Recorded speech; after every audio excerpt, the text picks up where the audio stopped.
Les fantômes, c'est des grandes projections dans les villes, main dans la main avec le public. On met à disposition un outil qui permet aux gens de créer leur personnage lumineux à partir de sa propre silhouette. Et à la fin, on rassemble toutes les créations qu'on met dans un grand spectacle collectif.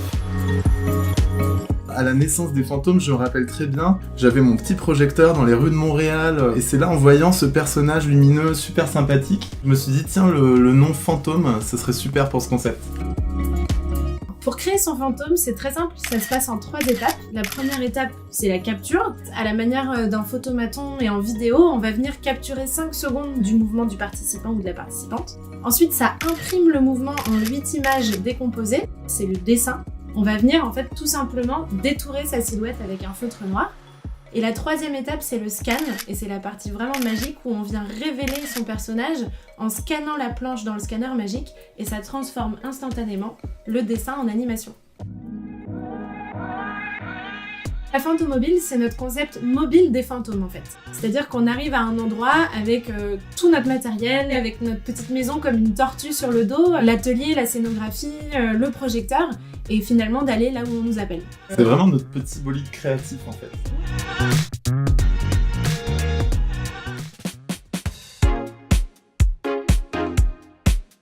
On a très vite pensé à faire un appel de fonds collectif avec la campagne finalement. D'ailleurs, c'est là qu'on a vraiment commencé à tout modéliser en 3D, on a tout documenté, et ça a été un outil super pour nous. En fait, ça nous a permis de mettre des images sur le concept et de vraiment concrétiser les choses. On s'est rendu compte qu'il y avait 2 points qui allaient être, au terme de budget, assez importants. Le véhicule et la technologie de projection à grande échelle. Epson proposait la projection, mais aussi l'impression et le scan. Et eux, ils ont été très intéressés parce que c'était un des rares projets qui allait combiner différentes technologies qu'ils proposent.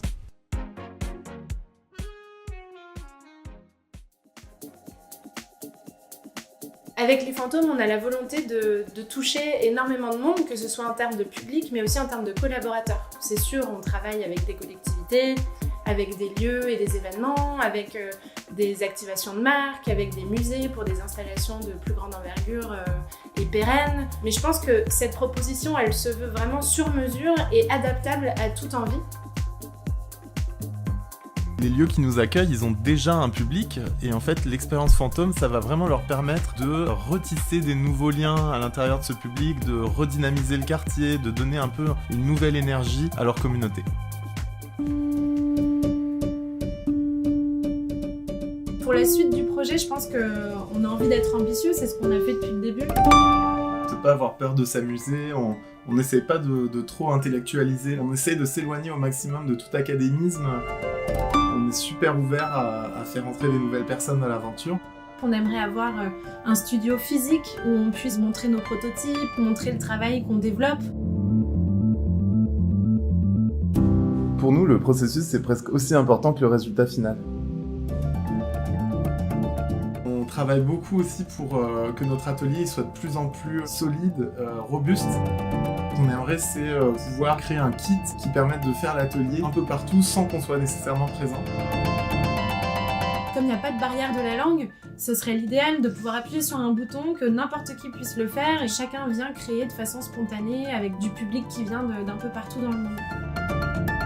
On voulait vraiment vous partager l'envers du décor. On pense qu'il y a plein de choses à aller chercher et on était super fiers de montrer toute cette épopée à la fois pour nous et aussi pour tous ceux qui ont soutenu le projet.